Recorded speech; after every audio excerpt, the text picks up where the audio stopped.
Yeah. If you could just start by, who are you and what film did you guys do? Who am I and what film? That's a good question. Joseph Schuman and Austin Stark, and we are the writers and directors of Coup. Awesome. Tell me about Coup. It's a dark comedy. It's set during the Spanish flu of 1918.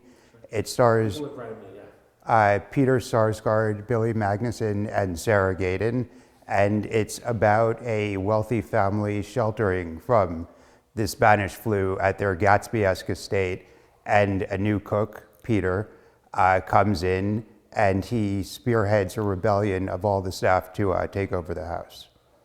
What was it like making this film? I mean, you just wrote and directed it, right?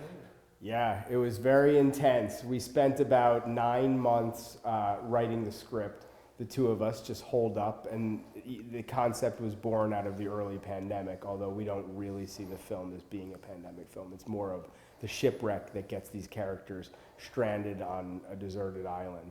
And so that was a very interesting process because we were dealing with a very interesting time in history with COVID having swept through America. And as soon as we finished writing it, Peter Sarsgaard came on board. Shortly thereafter, Billy Magnuson, and then within 2 months, Sarah Gadon, and we had a fully cast film that was greenlit, and there was no time to take a breath. We ended up shooting, very soon after they were cast, and going straight into the edit. And then the film was accepted at the Venice Film Festival as soon as we had finished the final cut. And so we had to truck, in order to do sound and color, to get the film ready for Venice in September. It was a pretty intensive process that we're still recovering from. So. Sounds like a big Yeah, it was a relentless whirlwind. Yeah, but all came to fruition, and tonight at the Barrymore, talk about what you guys expect to see tonight. Hopefully laughter, hopefully some, entertained faces. I mean, there's, a bunch of stuff going on in the film, but primarily it's there for the pleasure and delectation of the audience. So we're hoping to see enjoyment. You guys have been to a festival before. Describe what it's like to be a filmmaker at a fest and seeing these audiences come and pour into these. It's very special after, spending years of your life working on something to feel the audience's reaction and feel them connect with your film and talk to them after the screening and get their feedback and it's a very special experience.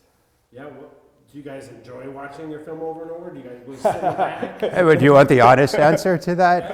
Absolutely not. But I will say it's special to see it in front of an audience, because otherwise it's just a violin in the void. I mean, it doesn't exist without ultimately connecting with someone. And so that is gratifying. In post, as we're watching and rewatching every scene ad infinitum, you become desensitized in a way that is almost maddening. So yeah, it's actually easiest to be objective about the film when we're watching it in front of an audience. I would say at this point we've seen it a couple hundred times, and every moment that has, we've painstakingly labored over, and so I would say that it's not so much fun watching it anymore with an audience, but we use the fuel of an audience while we were editing, for sure. Was it hard to work together to do it? Impossible to be perfectly frank. Yeah, I don't know if I'm ever going to speak to him again after this, to be honest. We go back since childhood, so we have a shorthand that borders on autistic, and so in that respect, it's what we found in collaborating with one another, that whenever we do disagree, because we're two different human beings, that is inevitable. One of us cares so much more deeply about whatever the issue of the disagreement is, that the other person is more like, oh, just give it to him, let him have it. So I think that's a good collaborative dynamic. It's sort of, the film is a reflection of our personalities together.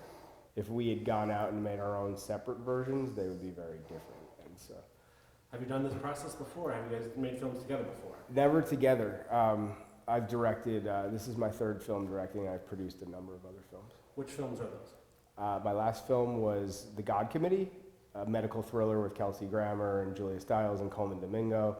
Before that, I directed The Runner, wrote and directed The Runner with Nicolas Cage, Sarah Paulson, and Peter Fonda. Was that process a lot different than this movie?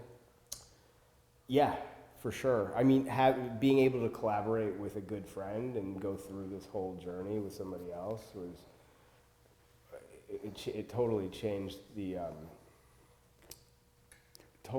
process for the better. It was, it's not like it took so much pressure off me as much as it made it much more enjoyable. Yeah, you get to blame the other guy, Yeah. you know, and especially when he's not around, then whenever there's an issue, you can always, you know, point to the source, which if there's a problem, it's his. Yeah, You know? it's like, because most people don't understand what it's like to go down the rabbit hole of making a film. And so it's nice to have somebody, you know, there suffering with me. Well, thanks.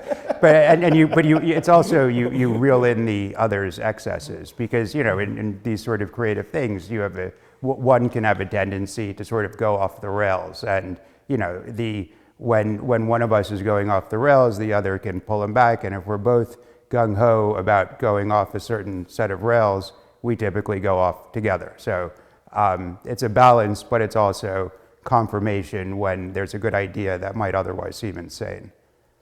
And you said Peter Sarsgaard's the main role. Tell me about his character. Floyd Monk, he is a grifter and something he's wrapped in mystery when we first meet him.